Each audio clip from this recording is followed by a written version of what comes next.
নমস্কার বন্ধুরা, কেমন আছেন সবাই? নিশ্চয়ই ভালো আছেন।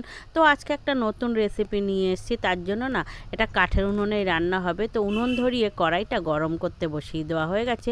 আজকে হবে ভেটকি মাছের কাঁটা চচ্চড়ি। তো ভেটকি মাছের কাঁটা চচ্চড়ি কম বেশি আমরা মোটামুটি সবাই ভালোবাসি। তো মাছগুলোকে কেটে নিয়ে না নুন হলুদ মাখিয়ে নেওয়া হয়েছে, ধুয়ে এবার কড়াইতে তেল গরম করে মাছগুলো ভেজে নিচ্ছি। মাছগুলো একটু লাল লাল করেই ভেজে নেব, তো নাহলে মাছগুলো না ভেঙে যেতে পারে। ওই জন্য একটু লাল লাল করেই মাছগুলোকে ভালো করে ভেজে নেওয়া হচ্ছে, কিন্তু ভাজার সময় আঁচটা একটু কমিয়েই ভেজে নিচ্ছে।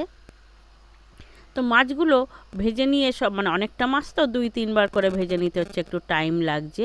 তো মাছগুলো ভেজে নিয়েছে, এবারে দেখুন লাল লাল করেই এবার এই মাছটা রান্না হবে। মাছটা না বেশ গ্রেভি টাইপের রান্না হবে, তো ঝোল কমই হবে, মাখা মাখা টাইপের।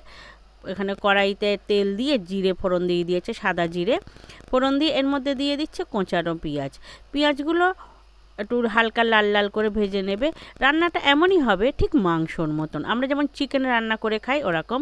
তো এর ফাঁকে একটা মশলা বানিয়ে রেখেছিলাম, আদা জিরে পেঁয়াজ রসুন লঙ্কা, এটা একটা পেস্ট করা হয়েছিল। আর এর মধ্যে টমেটো, শুকনো লঙ্কার গুঁড়ো, নুন হলুদ চিনি দিয়েছি, আর বাটিটা ধুয়ে একটু জল দিয়ে দেওয়া হয়েছে। তো বন্ধুরা, এই রান্নাটা তো আমার মা করছে। তো আমার মা না একটু তাড়াতাড়ি করতে চাই সব কিছু, যেহেতু অনেক কিছু রান্না হয়, আমাদের বড় ফ্যামিলি। তো অল্প সময়ের মধ্যে অনেক রান্না করে নামিয়ে নিতে হয়, আর একটা টাইমের মধ্যেই সবাই খেতে বসে। তো সেই জন্য একটু ব্যস্ত করে, তো ওই জন্য সবসময় না সব ভিডিও আপনাদের পুরোপুরি দেখানো হয় না, যে মা যেহেতু ব্যস্ত ব্যস্ত করে।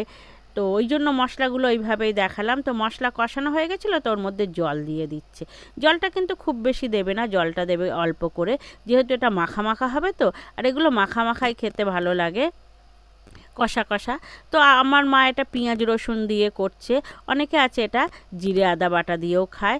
তো ঝোল ফুটে গেছে, এর মধ্যে ভাজা মাছগুলো দিয়ে দিচ্ছে, দিয়ে না ভালো করে এটা পাতিয়ে দেবে। তবে হ্যাঁ, বেশি নাড়া যাবে না, কিন্তু হালকা হাতে হালকা হালকাভাবে নেড়ে দিতে হবে, যাতে ঝোলগুলো ওর মধ্যে ঢুকে যায়।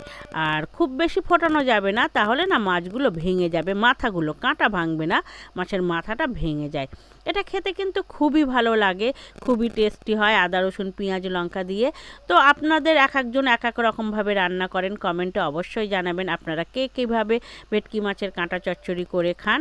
তো আমাদের বড় বাড়ি, আর এখন শীতকাল, তো আকাশের খোলা জায়গায় উনুন করা আছে, উঠোনের মাঝখানে, সেখানেই রান্না হচ্ছে। আর রান্না হওয়ার পরে না আমরা বেশি অংশই উঠোনেই সবাই মিলে খেয়ে নিই। শীতকালে রোদ্দুরে পিঠ দিয়ে না খেতে খুবই সুন্দর লাগে। আর আমাদের বড় বাড়ি, বুঝতেই পারছেন, সবাই এক ফ্যামিলিতেই থাকি। আমার কাকা আর বাবা, আমরা এখানেই থাকি। তো সবাই মিলে আমরা যেহেতু খেতে বসি, তখন কি হয়, খারাপ রান্নাটাও না একসঙ্গে খেতে বসলে সেটাও সুন্দর লাগে, আর সব রান্নাই মোটামুটি উঠে যায়। তো ভেটকির কাঁটাটা দেখে হয়তো আপনারা ভাববেন অনেকটাই রান্না, তো জানেনই তো আমাদের বড় ফ্যামিলি, তো আমরা একটু খাইও বেশি, ওই জন্য না একটু বেশি বেশি করেই রান্না হচ্ছে। তো এর মধ্যে একটু আধখানা পাতিলেবুর রস দিয়ে দিচ্ছে। অনেক সময় ভেটকি মাছের কাঁটা দিয়ে না আষ্টে গন্ধ বের হয়, তো রসটা দিলে না গন্ধটা আর বেরোয় না, আর খেতেও টেস্ট হয়, মাছগুলোও খুব একটা ভেঙে যায় না। তো যেহেতু শীতকাল, সেই জন্য ওতে একটু ধনে পাতাও ছড়িয়ে দিচ্ছে। দেখুন ঝোলটা পুরো গাঢ় গাঢ় হয়ে এসছে। এবার এর মধ্যে দিয়ে দিচ্ছে ধনে পাতা, দিয়ে এটাই নামাবে, আর কিন্তু শোকাবে না, ঝোল কেন, বেশি ঝোল শুকিয়ে নামালে না মাছটাও তো আবার অনেকটা ঝোল টেনে নেয়, তখন পুরো ড্রাই হয়ে যাবে। এমনিতেই এটা মাখা মাখা রাখতে হয়। তো এটাকে দেখুন ধনে পাতা দিয়ে মা এটাকে ভালো করে একটু নাড়িয়ে চাড়িয়ে এটাকে রান্না ঢেলে নেবে। তো বন্ধুরা, আমাদের ভেটকি মাছের কাঁটা চচ্চড়ি অবশ্যই পুরোপুরি হয়ে গেছে। তো এটা দুপুরবেলায় গরম ভাতের সঙ্গে খেতে খুবই টেস্টি লাগে, গরম গরম। তো আমরা এটা দুপুরেই খেয়ে নেব। আর আমার মায়ের রান্নাটা কেমন হয়েছে আপনারা কমেন্টে অবশ্যই জানাবেন। আমার মা কিন্তু রান্না করতে খুব ভালোবাসে, খাওয়াতেও ভালোবাসে, এবং অনেকক্ষণ ধরে রান্নাও করতে খুব ভালোবাসে। আমার মায়ের রান্না দেখুন কত